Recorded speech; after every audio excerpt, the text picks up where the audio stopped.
Hello YouTube and welcome back to the RiftGuides WildRift video. We have a ZERI gameplay for you, and contrary to public belief, we managed to get the Lulu. So you already know this is going to be a free win because Lulu is so unbelievably overpowered. But we need to scale a little bit. We have a very interesting matchup in the top lane as well, Sign into Lilia. This is actually, funnily enough, Lilia favored if the Lilia gets anything that provides her with mana. But she'll take a lot of time killing the Scion, so keep that one in mind. For the lane and bot lane, I don't know what the Soraka was doing right there with the silence, but we have to kind of accept reality that we can't really do too much during the early game. It's all about scaling, hitting the spikes, hitting the anti-healing that preferably Lulu is going to purchase this game. And then we can finally kill them. I will go over and hit this camp here to see if he started here. Okay, I got the confirmation that he did not start here. So we have a pretty good assumption where he could be. And all we have to do is, yeah, just push in the next wave. Just make sure they don't get lane priority, because if they get lane priority, things get really sketchy for us. Because again, then they can just bully us, and that's what we do not want to have. With Ezreal being pretty much an annoying champion, it's very difficult for us to do anything into that. Ideally, I would love to just rock, but now we have a Kayn level 3 gang. What is this madman doing? He also has only red buff, so I don't really know what's going on, but we take those. And yeah, we spot the Kayn, give him a little bit of a love there with our first ability, and now our Talon is completely free to do whatever with that guy, while we just make sure that the enemy bot lane can't go here for free, get big damage here. But yeah, we block them here. Silence versus Rock are pretty decent, because I can't just walk there instantly. I just go after them just in case. Okay, he dies. I waste so much mana trying to just go there. But yeah, we are fine with this. Talon is accelerated, we survive the early gank, and the Soraka is close to being out of mana, and we are close, like, every single level that we get closer to level 7 is where we just release ourselves from these shackles. Because up until then, we don't really have the ability to spam spells, and ZERI is a spell casting AD carry. So it becomes really important for you to just get these levels into your first ability, because with that done, your champion is an entirely different beast, similar to having ultimate. And I just need to make sure to get the CS here, and now I go for my reset. What you have to do now is you have to check for the items that your Lulu is gonna buy. You have to see if she goes for anti-healing. I'm looking here, I'm pre-ordering this. Okay, I see this, I go back to my normal items. The Lulu is, if I remember correctly, pinging it as well on her own. Yep, she does. We give her a little emote to show the appreciation we have for her. And now we are back. Okay, on level 5, we can actually kill them, because we have anti-healing. Without anti-healing, it's impossible, and that's the most important thing that you have to know. Killing a Soraka lane without any form of anti-healing is a daunting and near impossible task to achieve. We got a little Hextech thing. We go big. We are massive right now. And what we're gonna do, Soraka pops the ult next to us. So we just know that Soraka doesn't have ult available, which is a pretty big advantage for us, because that way we can just have a way easier all-in. But we still need to be mindful, because unless we can get on top of the Ezreal, we'll take so much damage before that not much can be done. We just want to take some control here, just bully them here, hit them with a W, preferably on both onto Soraka. She walks back into it, 153 damage, pretty cool. And now we have some added security against the Kayn.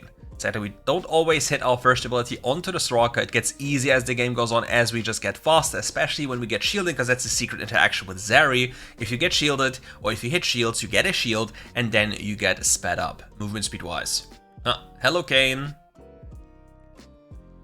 And yeah, we are completely fine with this state. We are not being forced to do anything, simply for the fact that our champions scale a lot better than their champions. Yes, Soraka is annoying, yes, Ezreal is annoying, but my champion with the power of the Soraka, with the power of the Lulu, is absolutely demonic. Okay, we just turn around here, we deal so much damage in this exchange. I wonder, how is nobody dying, by the way? Should have never stepped backwards, my ability hits and he doesn't die. Like, I feel scammed.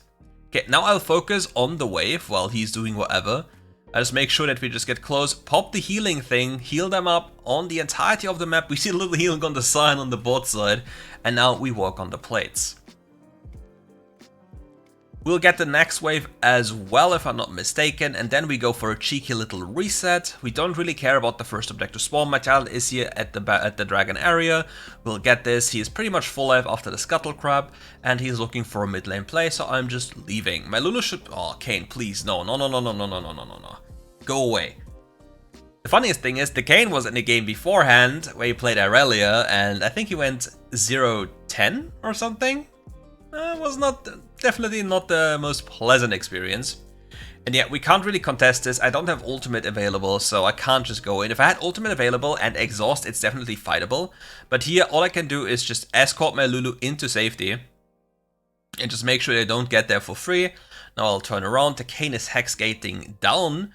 My talent didn't get the objective, so I'm just working on this tower up here. Getting really close to my Bloodthirster, and if they make a mistake, I can just go in and kill them. Like, okay, you did. That is something you don't do. You just don't do this. Flash? Oh, I hit that GG. One of the biggest painful things, that if you don't spam play ZERI, you sometimes forget that you can't hit through towers. It's like the Graves pain. You can't hit through towers, and then suddenly you do a little oopsie, and in the end you die. Okay, we have fully completed Bloodthirster. So we have a massive AD spike, and now we'll go for Stinger, and from Stinger we will go into Solari Chargeblade.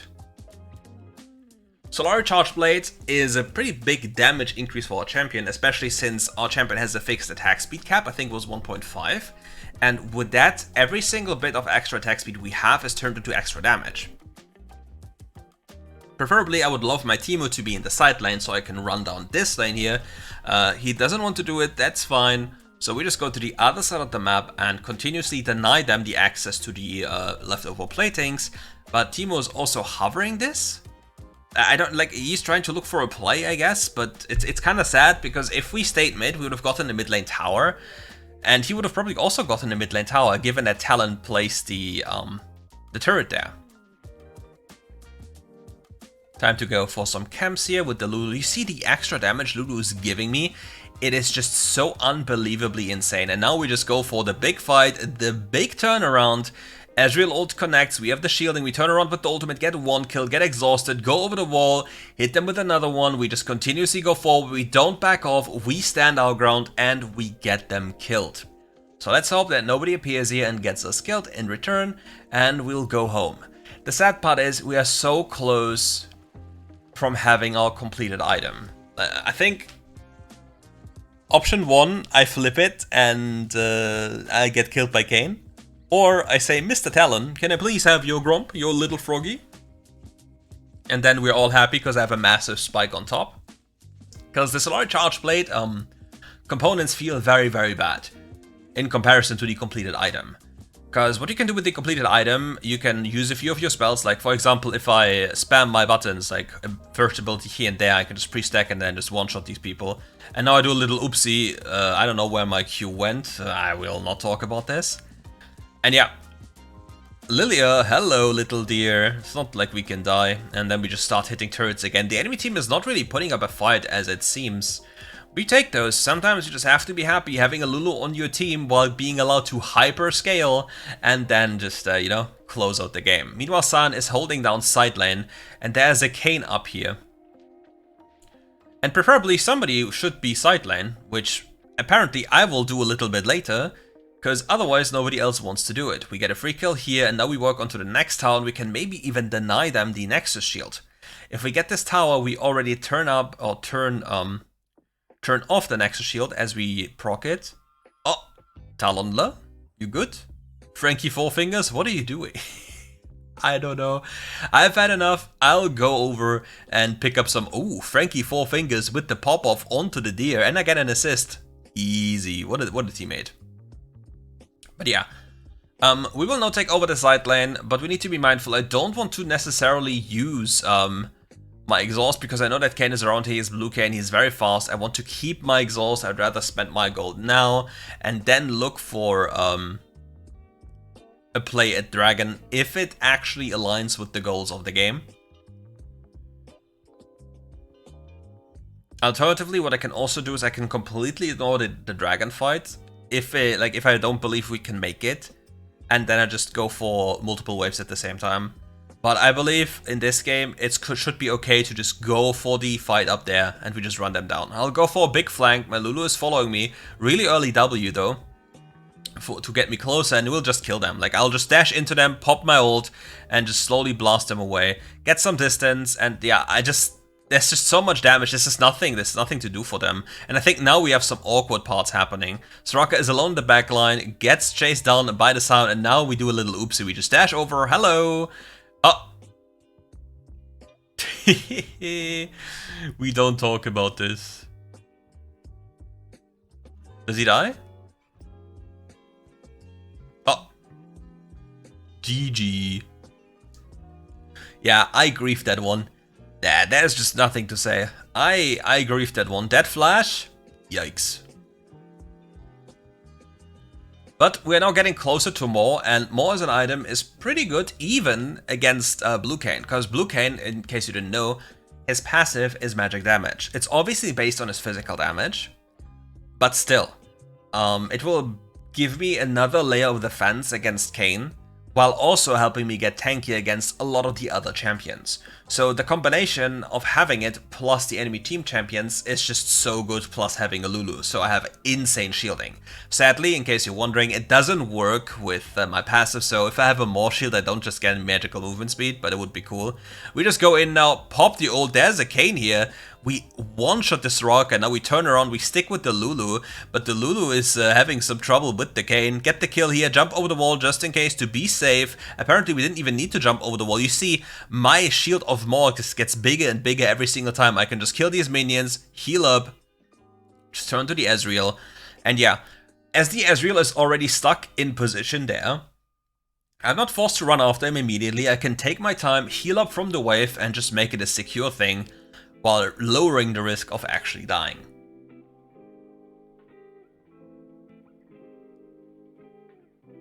But yeah, if you get a Lulu on your team with a hyper carry, it is most of the time a free win.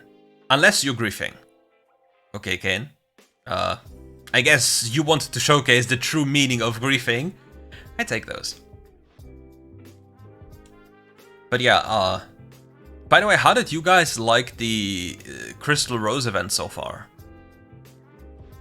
Have you been spending a lot, or... oh, by the way, I don't know if I should make like a little short about this. Apparently, if you spend... if you get 10 pulls, you get 1 skin guaranteed. And the pull that grants you a skin doesn't give you a rose, like a token.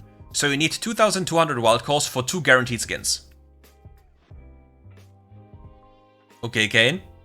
That was a very interesting interaction. Now we just go over and we just hunt them down. Look at the damage of this champion with the Lulu. Illegal. I'm in their base tanking 2 towers, not caring. It is absolutely foolproof. And now, since I'm having so much fun, let's just die again. Oh, Talonda died. I'm gonna die to Kayn. I'm just gonna tell you, I'm gonna be a little piggy. I will die to Kayn one-shotting me, but yeah, more like look at the look at all the shielding I'm permanently getting. Yeah, the Nexus and the Kayn on top, that is just a little bit too much. My Lulu was holding my hand until the very end, and then she falls for my sins, F in chat for the Lulu. And now we're back. Now we have the god tier item for ZERI, the Runon's Hurricane. Once you have this item, this champion has absolutely peaked. And if I get to hit enemy champions, they have no ways of survival. They're just disappearing in a second.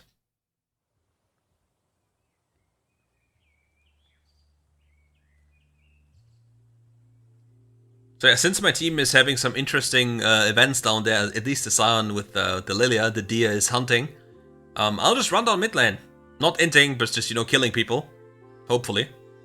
And I have a Lulu, so I can be an absolute degenerate, as you see.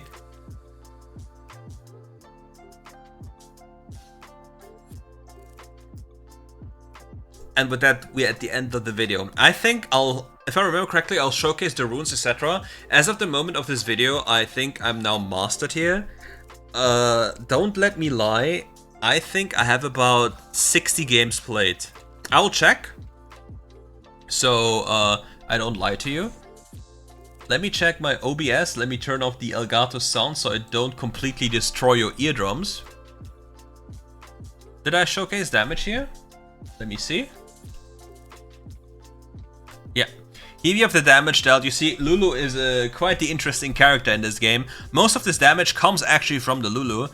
And let me quickly check my current game so I'm not a liar. I have 57 games.